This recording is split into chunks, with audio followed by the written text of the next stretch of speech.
बात में हूँ, मैं एक महिला हूँ, मेरे पे हाथ क्यों उठा रहे हैं? अब मैं 19 साल से ये झेल रही हूँ। मेरे बेटे को मार दिले, हम कुछ नहीं बोल पाए उनके लिए। कप्तान साहब बोल रहे हम नहीं अरेस्ट करेंगे, क्या कर लेंगे, अपने घर जाइए। तो मुझे मेरे घर में मुझे हिस्सा दिलाए तभी तो जाऊंगी ना।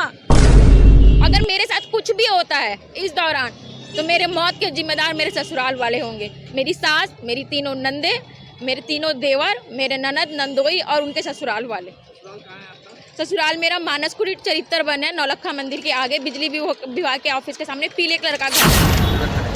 नगर थाने में मैं बहुत देर बैठी थी, मैं चक्कर खा के भी गिर गई थी, लेकिन ये लोग मतलब कंप्लेन नहीं लॉग लिख रहे थे। फिर मैंने डीएसपी को भी कॉल किया था।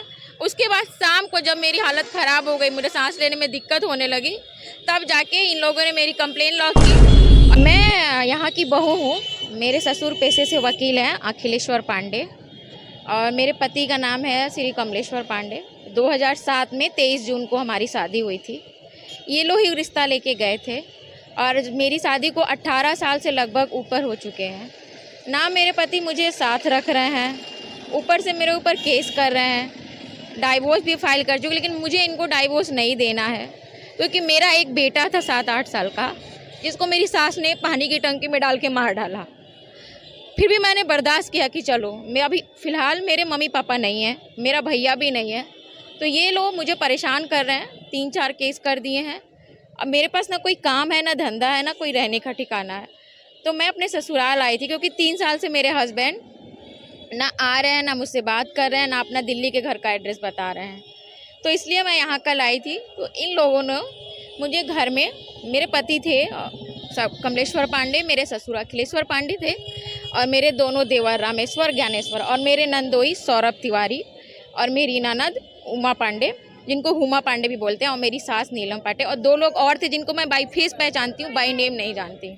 इन लोगों ने मेरा गला दबाया, मुझे मारा। अगर मीडिया बोले तो मेरे अंदर तक पूरा चोट लगा, मैं दिखा सकती हूँ, मेरे पास डॉक्टर इंजरी का रिपोर्ट भी है।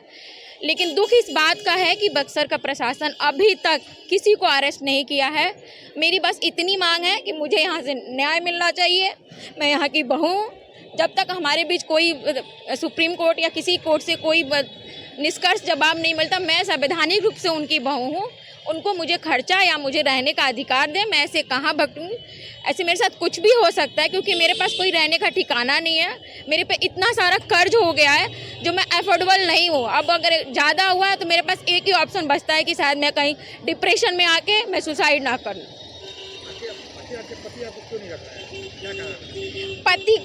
पति मेरे नहीं रखने का कारण ये है कि वो, उन लोग को दहेज चाहिए। शुरू से जब मेरे मम्मी पापा थे तो इनकी हर मांग पूरी की है, लेकिन अब वो दुनिया में ही नहीं है तो वो कहाँ से उनकी मांग पूरे करेंगे। मेरा भाई था जो कोविड में डेथ कर गया, उनके छोटे छोटे बच्चे हैं। मेरी सास का कहना है तुम वहाँ से प्रॉपर्टी में हिस्सा लेके आओ, तुम्हारा भी हिस्सा हो, जब तुम वहाँ से लेके आओगी तो हम तुमको यहाँ रहने देंगे। आप रहने वाली कहाँ की हैं? मैं रहने वाली गोपालगंज की हूँ, बिहार में ही पड़ता है। आपके साथ ये मारपीट की घटना हुई, इसके बाद आपने क्या शासन में वरीय पदाधिकारियों को? मैं कल बहुत देर तक थाने में बैठी रही, रोती रही, गाती रही। मैं चक्कर खा के यहाँ गिर भी गई थी, लेकिन शाम को जाके मेरी रिपोर्ट इन्होंने लॉगिंग की है। पता नहीं कौन कौन सी धारा लगाई है, मुझे नहीं पता, पर अभी तक इन्होंने किसी को अरेस्ट नहीं किया है।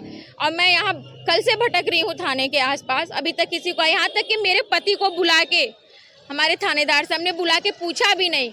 मैं बीवी तो उनकी बाद में हूँ, मैं एक महिला हूँ। किसी महिला को किसी पुरुष पे हाथ छोड़ने का कोई अधिकार नहीं है। तो उन्होंने अभी तक कोई कार्रवाई, मैं ये चाहती हूँ कि बस मुझे न्याय मिले।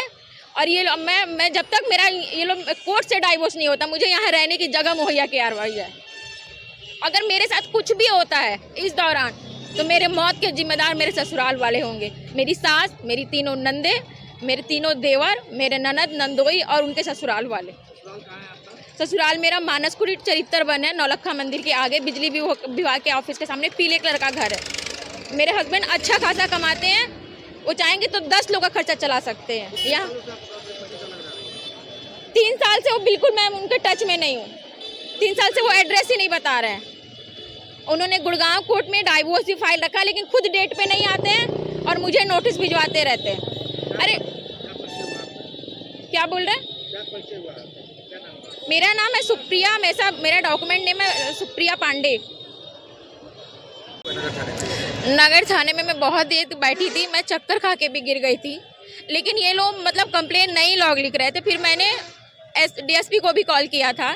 उसके बाद शाम को जब मेरी हालत ख़राब हो गई, मुझे सांस लेने में दिक्कत होने लगी, तब जाके इन लोगों ने मेरी कंप्लेन लॉग की और मुझे वहाँ इंजरी के लिए भेजा। वहाँ से मैं जब ट्रीटमेंट करा के आई हूँ, उसके बाद मैंने बड़े बाबू से बोला, जो भी यहाँ के पदाधिकारी, शायद संजय जी नाम है, कि सर आपने मेरे हस्बैंड को बुला के एक बार पूछा भी नहीं। एक बार पूछना तो बनता है ना। मैं उनकी बीवी तो बाद में हूँ, मैं एक महिला हूँ, मेरे पे हाथ क्यों उठा रहे हैं? अब मैं 19 साल से ये झेल रही हूँ। मेरे बेटे को मार दिले, हम कुछ नहीं बोल पाए उनके लिए। थानेदार ने क्या कहा? कमताज साहब बोल रहे हम नहीं अरेस्ट करेंगे, क्या कर लेंगे, अपने घर जाइए। तो मुझे मेरे घर में मुझे हिस्सा दिलाए तभी तो जाऊंगी ना। अभी तो कोई कार्रवाई नहीं हुई। अभी तक कुछ कार्रवाई नहीं कि मैं इधर सुबह शाम से भटक रही हूँ। अगर ये नहीं मानेंगे ना, मैं मुझे सीएम तक जाना होगा, मैं जाऊंगी, लेकिन मैं हार नहीं मानूंगी। ठीक है, मेरे माँ बाप नहीं है, मेरा भाई नहीं है, मैं ये कहते ना विश्वामित्र की नगरी है, यहाँ से मुझे न्याय मिलेगा। मैं यही आत्मा दाह कर लूंगी, लेकिन मैं जाऊंगी नहीं इन लोगों को जब तक सजा ना दिला दूं। क्योंकि मेरे ससुर जी के वकील है, सब लोग पावरफुल है। अब